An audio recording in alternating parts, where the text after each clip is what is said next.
Teman-teman, pernahkah kalian merasa menderita karena iman kalian? Atau mungkin bertanya-tanya, kenapa sih jadi orang Kristen itu?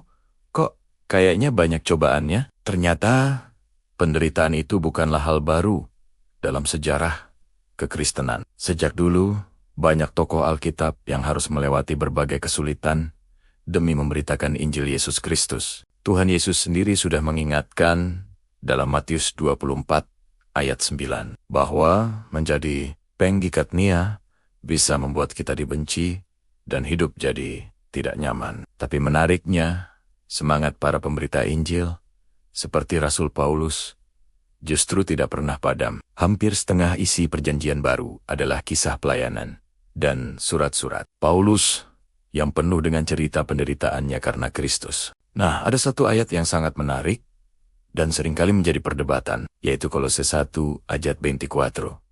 Di situ Paulus berkata, "Sekarang aku bersukacita bahwa aku boleh menderita karena kamu, dan menggenapkan dalam dagingku apa yang kurang pada penderitaan Kristus untuk tubuhnya, yaitu jemaat." Wah, ayat ini bisa bikin kita bertanya-tanya, apa maksudnya menggenapkan apa yang kurang pada penderitaan Kristus? Apakah penderitaan Kristus di kayu salib itu belum cukup atau tidak sempurna? Kalau kita menafsirkan bahwa penderitaan Paulus adalah untuk melengkapi penderitaan Kristus, ini akan menjadi masalah besar. Artinya, keselamatan kita butuh tambahan penderitaan manusia dong. Ini jelas bertentangan dengan prinsip dasar iman Kristen, sola fide dan sola gratia, yaitu keselamatan hanya karena iman dan anugerah. Bahkan, ini bertolak belakang dengan tulisan Paulus sendiri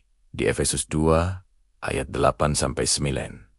Pandangan ini juga tidak sejalan dengan tema utama surat Kolose yang menekankan supremasi atau keutamaan Kristus. Jadi, bagaimana sebenarnya kita harus memahami perkataan Paulus ini? Ternyata, frasa apa yang kurang pada penderitaan Kristus tidak merujuk pada penderitonia di kayu salib untuk penebusan dosa. Penderitaan Kristus untuk penebusan itu sudah sempurna, tuntas, dan tidak perlu ditambah apapun lagi. Lalu, penderitaan apa yang dimaksud Paulus? Penderitaan yang dimaksud adalah penderitaan yang masih harus dialami oleh tubuh Kristus, yaitu gereja atau gematnia di dunia ini sebelum kedatangannya yang kedua kali. Kristus sudah menang, tetapi Jereyania masih berjuang di tengah dunia yang penuh tantangan dan permusuhan terhadap Injil.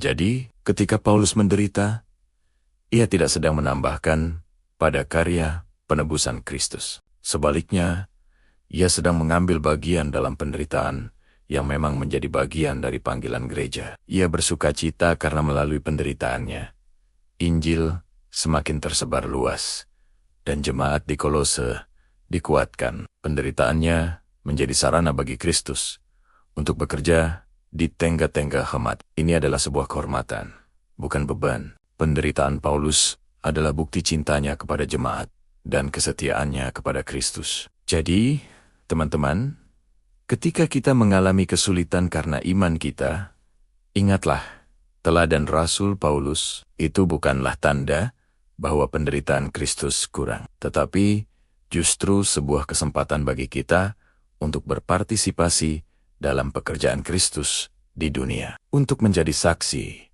bagi kemuliaannya. Semoga ini memberkati kita semua. Terima kasih sudah menonton. Jangan lupa subscribe ya. Tuhan memberkati.